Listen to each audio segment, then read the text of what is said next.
ഒമാനിലെ അൽ ധാഗിലിയ ഗവർണറേറ്റിൽ സ്ഥിതിചെയ്യുന്ന ഒരു പ്രധാന പട്ടണമാണ് സുമൈൽ. ഇത് മസ്കറ്റിനും നിസ്വയ്ക്കുമിടയിൽ സ്ഥിതിചെയ്യുന്നു.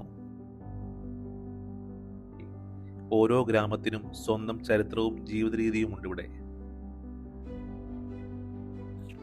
പർവ്വതനിരകളും ജലസേചന പാതകളും കൃഷിയിടങ്ങളുമാണ് ഈ ഗ്രാമത്തിന്റെ സൗന്ദര്യം നിലനിർത്തുന്നത്.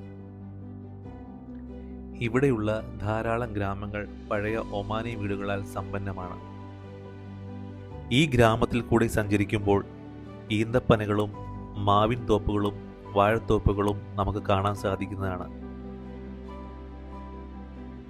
നമ്മളുടെ നാട്ടിൽ കാണാൻ കഴിയുന്ന പോലെ ചെറുകിട കടകൾ വഴിയോര പ്രവർത്തനമായി കാണാൻ കഴിയും. ഈന്തപ്പഴങ്ങളും വാഴപ്പഴവും പച്ചക്കറിയുമാണ് ഇവിടെ വിൽക്കുന്നത്. തൊഴിലില്ലായ്മ കുറയ്ക്കുന്നതിനും കുടുംബ വരുമാനം വർദ്ധിപ്പിക്കുന്നതിനും ഇത് സഹായകരമാകുന്നു. പർവ്വതനിരകളാൽ ചുറ്റപ്പെട്ട താഴ്വരയാണിത്. ഒമാനിലെ ഏറ്റവും പഴക്കമുള്ള കുടിയേറ്റ പ്രദേശം കൂടിയാണ്. നിങ്ങൾക്ക് എപ്പോഴെങ്കിലും ഒമാൻ സന്ദർശിക്കാൻ അവസരം ലഭിച്ചാൽ ഈ ഒരു ചെറിയ ഗ്രാമം കൂടി നിങ്ങൾ കണ്ടുമടങ്ങാൻ മറക്കരുത്.